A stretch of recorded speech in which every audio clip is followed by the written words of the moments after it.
Territoire d'outre-mer situé à plus de 17 000 km de l'Europe, dans le quart sud de l'océan Pacifique, la Polynésie française comprend 118 îles dispersées sur 4 millions de kilomètres carrés. Elle est constituée de 5 archipels dont les Tuamotu et les îles de la Société où se trouve Tahiti, la capitale.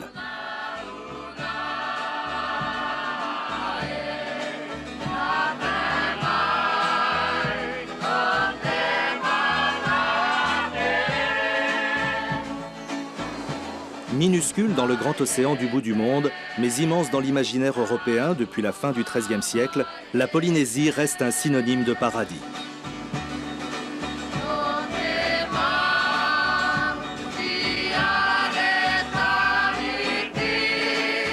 La nature a toujours été généreuse, les fruits de la terre et de l'océan n'ont jamais manqué à la population maori. Mais l'envoûtement qui perdure aujourd'hui pour ces îles est aussi et surtout dû à l'aptitude des Polynésiens à jouir de cette nature. Il y a toujours un sens du sacré qui entoure chaque acte traditionnel. Les racines culturelles polynésiennes, enfouies et oubliées sous les croyances et les lois nouvelles, n'ont pas disparu.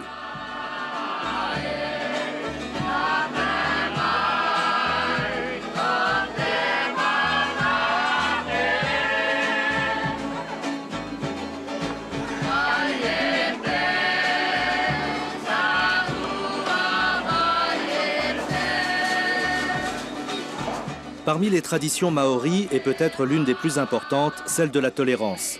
La première histoire que nous allons vous raconter prend ses racines bien avant l'arrivée des Européens. Au marché de Papeete, dans les rues, dans les commerces ou dans les grands hôtels, vous croiserez forcément le chemin d'un Mahu. Ils ont un statut reconnu et souvent apprécié dans la société polynésienne. Danu est un Mahu à la quarantaine épanouie. Il travaille en toute harmonie avec ses collègues de bureau au service de l'état civil de la mairie de Papeete. La tradition, ce que je sais, le Mahu était un peu le page de la reine.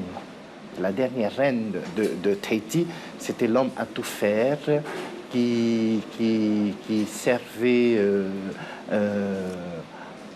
comme intermédiaire entre les gens qui voulaient rencontrer la reine et bien sûr toute la famille royale. La tradition, on peut dire, mais c'est assez souvent qu'on voit ça dans les familles. Il y a toujours s'il y a plusieurs garçons dans une famille, il y a toujours un qui est considéré comme une fille.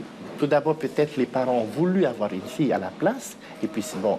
Ils ont mis au monde un garçon et la maman va continuer à gâter l'enfant et puis du jour au lendemain, c'est un peu mon cas. Moi, je suis l'aîné d'une famille, j'ai été adopté et par ma mère adoptive, j'ai été très gâté et c'est pour ça que je pense, je suis devenu depuis ma naissance comme je suis actuellement. Donc, je vis très bien en plus. Vous voyez, entre autres, moi, ici à la mairie, je m'habille comme j'ai envie de m'habiller. Bien sûr, comme je disais tout à l'heure, 95% de féminin. Bon, j'ai mes collègues, d'autres collègues qui travaillent ici à la mairie, comme moi, Mahu, qui sont toujours habillés en chemise, en pantalon, comme les hommes. C'est dommage parce que quand ils dépassent les limites de ce qu'ils sont normalement, tout le monde le sait, donc pour moi, je ne cache pas. J'ai horreur de cacher mon identité. Tant que je me sens très bien dans ma peau, pourquoi cacherais-je ce que je suis normalement? Et je crois que je suis assez connu. C'est dommage parce que je dis pourquoi. Les gens ont l'habitude de me voir comme ça. Je suis peut-être aussi un Mahu exceptionnel ici parce que c'est toute la Polynésie qui me connaît. Hein. Donc, le jour où je m'habillerai à 100% homme, les gens vont s'étonner parce que j'ai essayé un jour. On dit non, mais Danu, ça ne te va pas. C'est pas ton style. Non, non, non. Ne porte pas de chemise, ne t'habille pas en homme, ça ne te va pas. Donc, je crois que moi, personnellement, je suis très, très bien intégré dans la vie polynésienne. Les gens me connaissent comme je suis et je suis un peu orgueilleux. J'aime tout ce qui est beau, hein. Alors j'aime bien m'habiller.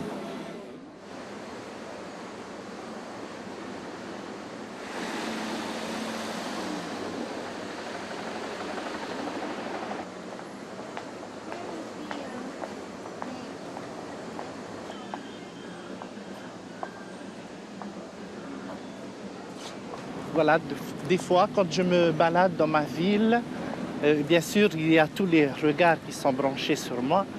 C'est normal, je pense, hein, mais j'accepte tous ces regards. Il faudra bien préciser une chose, c'est peut-être aussi le côté religieux qui fait que les femmes qui me côtoient m'acceptent plus par rapport aux hommes. Bon, c'est sûr que c'est pas 100%, mais il y a toujours des personnes qui sont un peu peut-être jaloux, hein?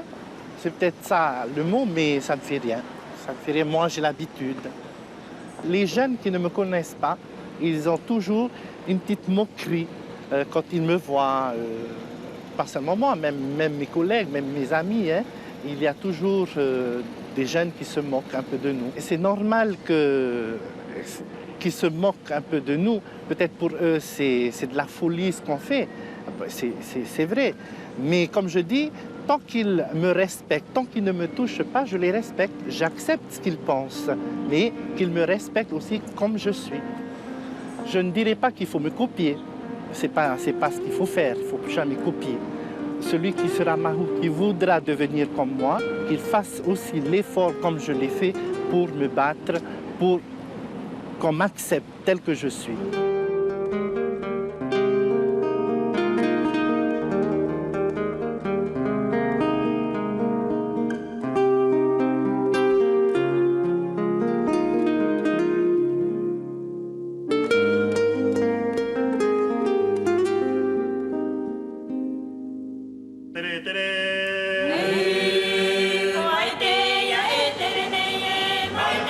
Nous quittons Papeete pour Moorea, la petite sœur de Tahiti, à 17 km et à peine 1 heure de ferry.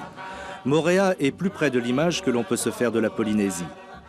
Une île dont certains endroits, comme la baie de Cook, évoquent le souvenir des aventuriers du temps passé.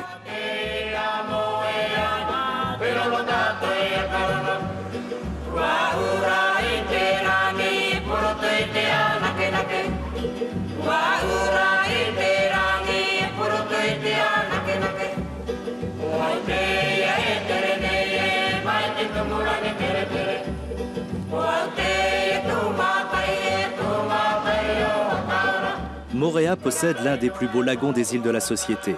Il n'est pas rare d'apercevoir des dauphins venus y chercher leur nourriture. Le dauphin, un animal qui a depuis toujours fasciné les hommes et dont finalement on ne sait pas grand-chose.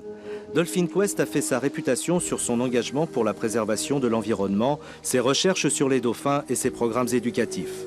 Dolphin Quest a choisi depuis plusieurs années de s'installer à Moorea. Cécile Gaspard, 34 ans, vétérinaire, et toute son équipe prennent un réel plaisir à partager leurs connaissances avec le plus grand nombre. Au programme, le suivi de la santé des pensionnaires. Alors, donc les dauphins, comme vous savez, ce sont des mammifères. Tous les prélèvements sont possibles. Les mêmes prélèvements, par exemple, que sur les humains, exactement pareil. On va commencer par vous montrer un prélèvement en fait, qu'on appelle de produit d'expectoration. C'est-à-dire que les dauphins, quand ils inspirent et qu'ils expirent, ils le font très rapidement et c'est très fort. Donc avec ce petit récipient, on va demander au dauphin de souffler très fort dedans et on va récupérer ce qui se trouve dans les voies respiratoires supérieures. Donc ça, c'est Taina qui va le faire, il va vous montrer.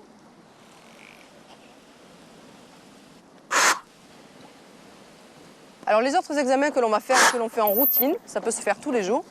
Voilà, très bien Taina, donc on regarde un petit peu ce qui se trouve à l'intérieur et après on va regarder ça au microscope. Ces examens médicaux en fait servent à deux choses. Premièrement, à suivre l'état de santé des dauphins, ce qui est très important.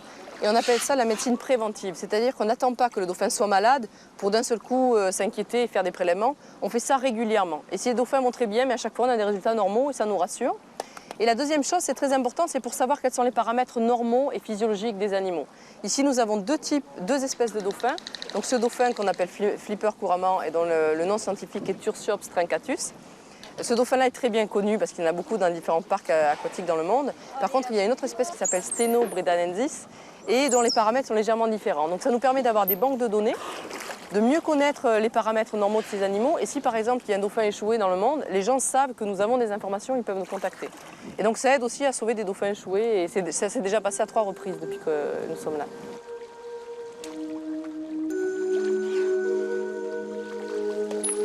Le centre est installé à Moorea pour la qualité de l'eau du lagon, sa température idéale et sa profondeur. Une équipe de 13 personnes, dont 8 soigneurs, s'occupe en permanence des dauphins.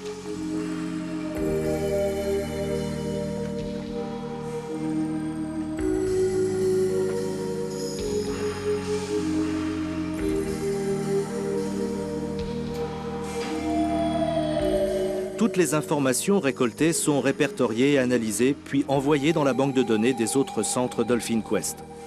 Des informations qui sont à la disposition des scientifiques du monde entier.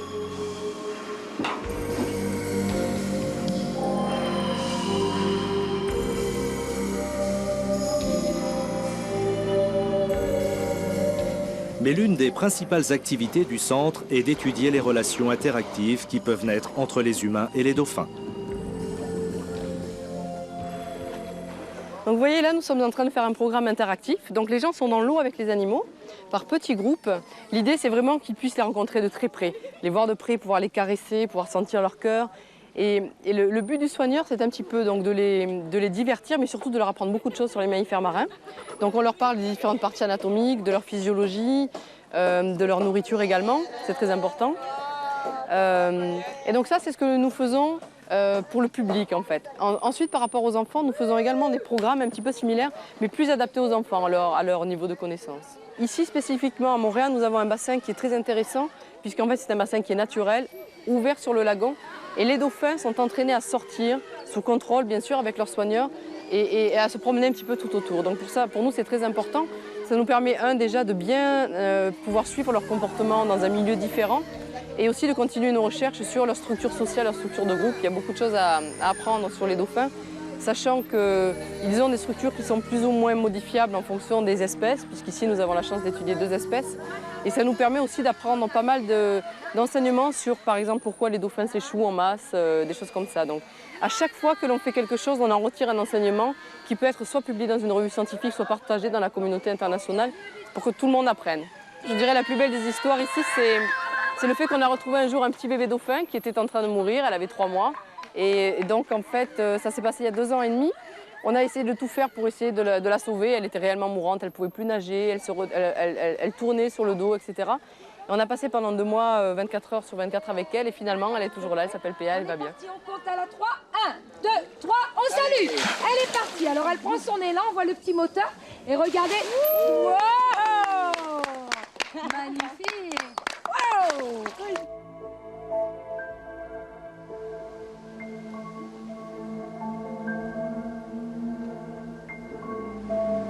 Au détour d'un chemin, les vestiges d'un marae imposent le respect. Ces temples dressés à ciel ouvert à la gloire des dieux et construits dans des sites sauvages empreints de magie avaient un prestige qui parfois s'étendait au-delà de leur île. Ici se réunissaient les hauts dignitaires et les grands prêtres.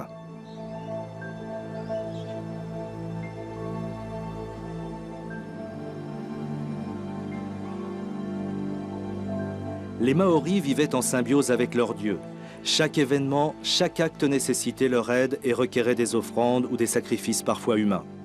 De ces traditions ancestrales sont restées des coutumes vestimentaires et tout un langage codifié que l'on retrouve dans les danses et dans les chants.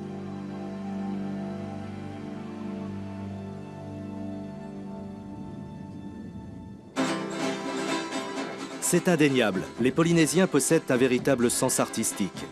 Olivier Briac est venu en visite il y a plus de 20 ans. Il est tombé amoureux de Moorea et de ses danses traditionnelles. Mais plus que tout, il s'est senti en harmonie avec les artistes locaux. Finalement, il n'est jamais reparti. Pour eux et avec eux, il a créé le Tiki Théâtre. Plus qu'un théâtre, c'est un village polynésien traditionnel où vivent les artistes. Cet homme heureux et débordant de projets nous a donné rendez-vous sur son phare flottant. Je suis dans mon petit paradis. Et tu vois que c'est merveilleux. Regarde, avec un lagon clair comme ça juste à côté. Les cocotiers en fond, de belles montagnes. Je suis vraiment au paradis terrestre. Mon métier était celui d'être chorégraphe de danseurs et metteur en scène de grands spectacles, puisque j'ai travaillé pour le Casino de Paris, le Moulin Rouge. J'avais mes propres revues qui tournaient au Japon, en Espagne, en Allemagne. J'avais des groupes de danse. Et j'ai proposé aux Tahitiens qu'à longueur d'année, on puisse présenter un grand spectacle tahitien, parce que le folklore tahitien est très riche en couleurs, en chants. Les chants sont très beaux. Les danseurs sont très beaux, les garçons sont très virils, tout tatoués, ce sont des personnages.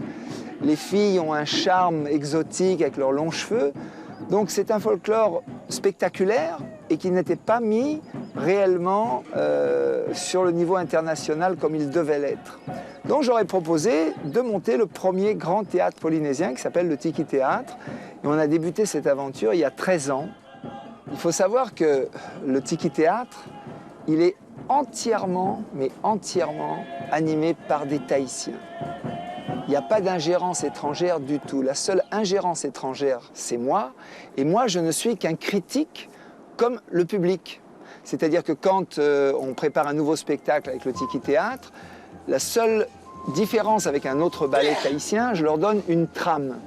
Parce que ça ne se fait pas, étant donné qu'eux font des légendes, et que les légendes, étant donné qu'on ne parle pas le tahitien, ne sont pas compris du public. Donc moi, je donne une trame de spectacle, avec une petite histoire, et eux brodent entièrement leur chant, leur danse, et là, j'interviens en tant que critique, en disant, écoutez, cette chanson, c'est beaucoup trop lent, je m'ennuie, faites-moi quelque chose de gai, Et là, ils suivent mes conseils, et on arrive à faire, justement, avec leur talent, un show totalement international pour un public international sans trahir ni la culture ni la danse polynésienne.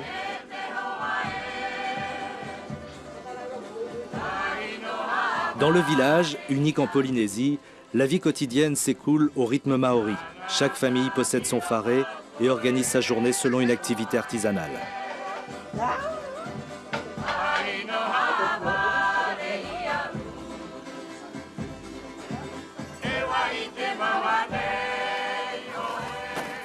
Donc voilà, maintenant on arrive chez les sculpteurs sur pierre.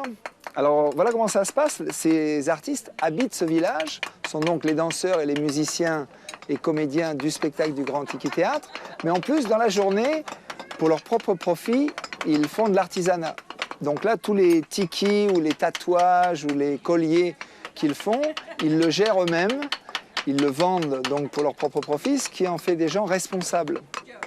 Et donc ce ne sont pas des employés qui ont des comptes à rendre, ils ont chacun leur petite maison, leur petit business, et ça en fait de vrais Polynésiens du XXe siècle. Les Polynésiens, ils ont un talent multiple, c'est d'ailleurs incroyable. Les sculpteurs sur pierre, par exemple, ils arrivent au village en sachant jouer du ukulélé, en sachant danser, mais ils ne sont pas sculpteurs. Et quelques mois après avoir vu leurs copains, ils deviennent des sculpteurs extraordinaires. Je vais vous montrer tout à l'heure des dessins que font les tatoueurs. Et ce sont de grands dessinateurs. Donc vous êtes maintenant au cœur du village. Et là, on va arriver chez les tatoueurs, dont le plus grand tatoueur du village est notre ami Tavita, voilà, qui est en plein travail actuellement. Alors il faut savoir que les tatouages était une façon pour les Polynésiens d'abord de prouver que les hommes étaient braves, parce que ça faisait très mal, puisque c'était comme ça, fait avec des dents de requin, donc c'est quand même douloureux. Et il y avait différents dessins pour les différentes castes. Donc par rapport aux dessins, on savait si vous apparteniez à la famille royale, ou au contraire simplement un milieu de la bourgeoisie, ou au contraire dans la couche des gens très simples. Par rapport à vos dessins, et aussi suivant les dessins, on savait si vous veniez des îles Marquises ou des Tuamotu par rapport aux différents dessins. Donc c'était un peu leur carte d'identité. Et ce qui me fait le plus plaisir aujourd'hui, c'est que maintenant les Tahitiens sont fiers de montrer ce qu'étaient capables de faire les Tahitiens, comment ils construisaient, comment ils sont capables de faire des sculptures, des tatouages. Donc ils sont très fiers et c'est tout ce bonheur de fierté, c'est pas une prétention, c'est un bonheur de fierté qu'ils savent retraduire et en dansant, ils les éclatent. Une histoire assez rare d'amitié et d'harmonie entre des hommes qui souhaitent ensemble préserver le capital de leur patrimoine artistique et artisanal.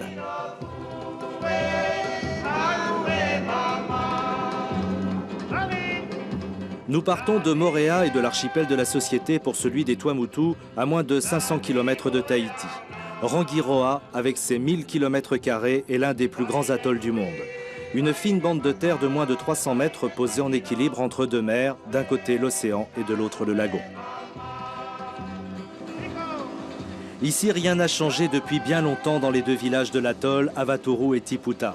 Ici, pas de fantaisie qui détourne de la solitude et fausse la contemplation. Les Tuamotu portent bien leur nom, les îles perdues dans l'océan. Où que se porte le regard, l'eau est présente.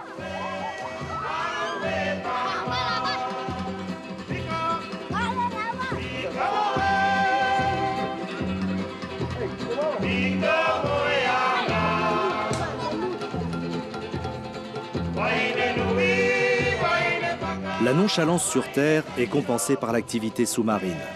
La qualité et la diversité de ces fonds marins en ont fait un haut lieu mondial de la plongée sous-marine. Aux extrémités des deux célèbres passes, toute la chaîne animale est représentée, à commencer par les requins, très nombreux à Rangiroa.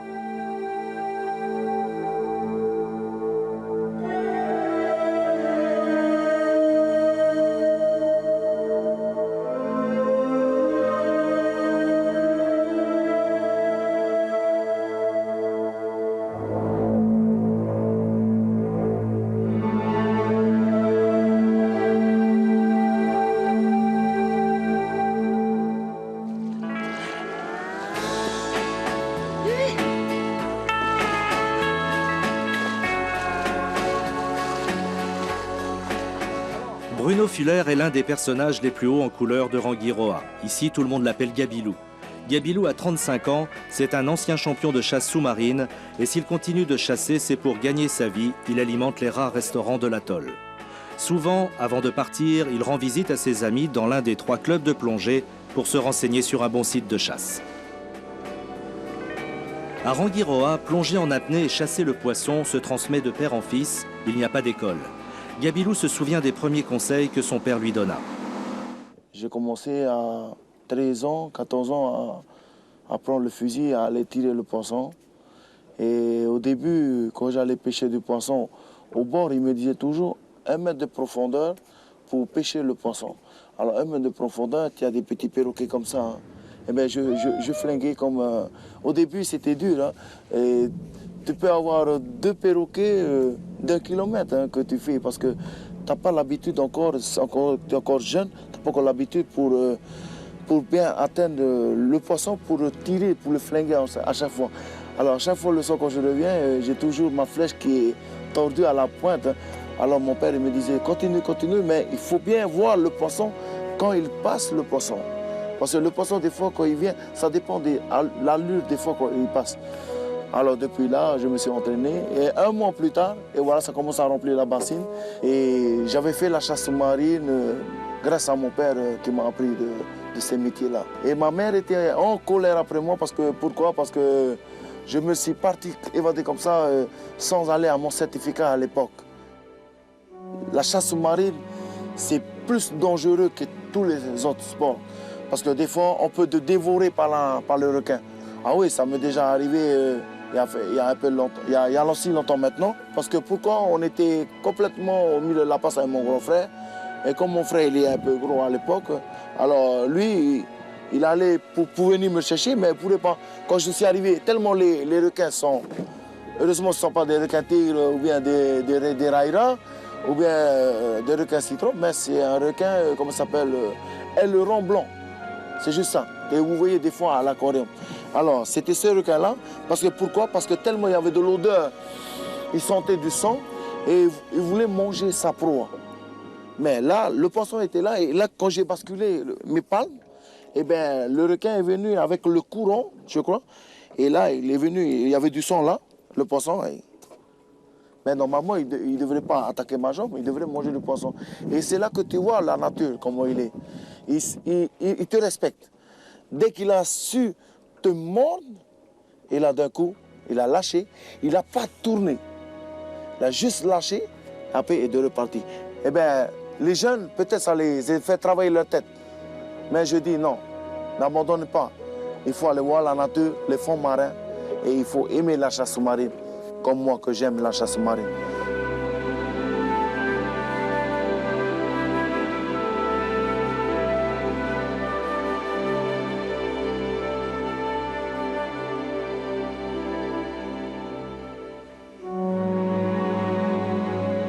Personne n'est jamais parti de Polynésie sans promettre d'y revenir un jour. Nous l'avons promis à Cécile, à Danou, à Olivier et à Gabilou.